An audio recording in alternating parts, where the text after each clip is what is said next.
Birinci bunu bilin ki, yalan insanın hörmətini sındıran, insanın cəmiyyətdə gözdə salan günahlardan biridir. Yəni, insanın ictimai nüfuzunu sındırar, insanın hörməti aradan gedər və yalanın vurduğu ən mühüm, belə deyək də, ziyanlardan biri budur. Ona görə də Allah Teala dinimiz buyurur ki, bax bir insan düz danışırmı yoxsa yox? Mühüm meyarlardan biri də budur ki, bax gör qarşı tərəf o düz danışan insandır yoxsa düz danışan insandır.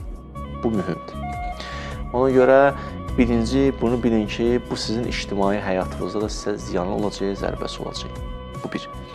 İkinci, yalan oxumuşam ki, vurduğu zərbə bir insan şərab içsə nə qədər ziyan eləyər, ondan da artıq ziyanın olduğunu oxumuşam.